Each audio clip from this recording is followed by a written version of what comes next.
Alors, les 200 adhérents d'une salle de sport ne pratiquent qu'une seule activité parmi les deux activités suivantes, le step et le crossfit.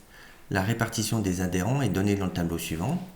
Donc la répartition, on vous la donne en fonction du genre, homme-femme, ou des activités step, crossfit. Au total, il y a 200 adhérents.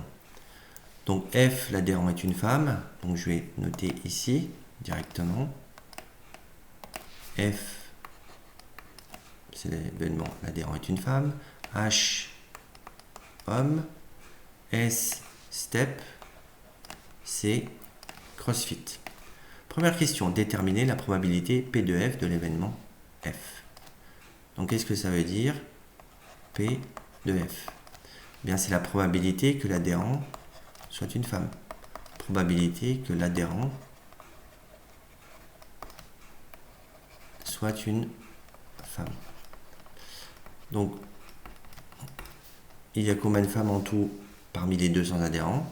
Il y a 100 femmes sur 200.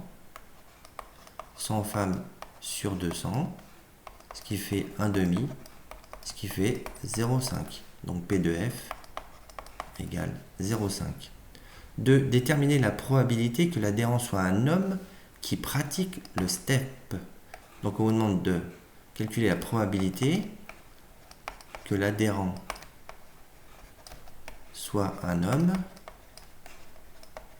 qui pratique le step.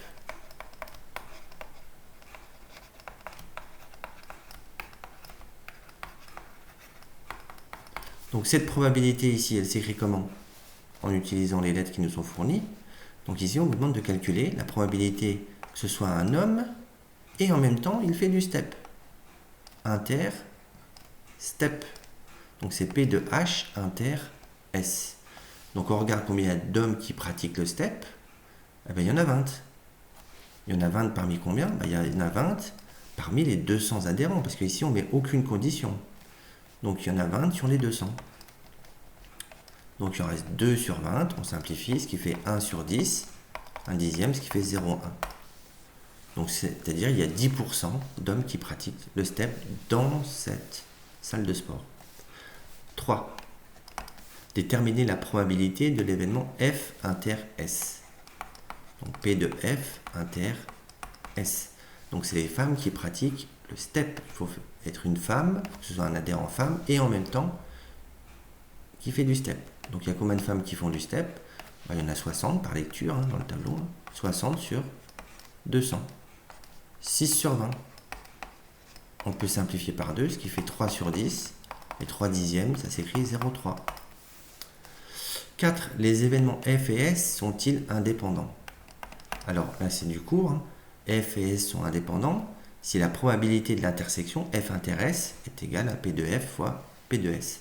Donc on a déjà P de F inter S égale 0,3. Donc P de F, bon, je vais répertorier toutes les informations que l'on a, c'est 0,5. P de F inter S, c'est égal à 0,3. Et il nous manquerait P de S. Alors, P de S, c'est la probabilité que l'adhérent fasse du step. Il y en a 80 sur 200. Ce qui fait 8 sur 20, ce qui fait 4 sur 10, qui fait 0,4. Eh bien, on va calculer, d'une part, P de F fois P de S, et le comparer à P de F inter S. Donc, P de F fois P de S. Bien, c'est 0,5 fois 0,4. Ce qui fait 5 fois 4, 20. Ce qui fait 0,20, 0,2. Eh bien, c'est différent de P de F inter S. Eh bien, si c'est différent, ça veut dire que ces événements ne sont pas indépendants. F et S ne sont pas indépendants.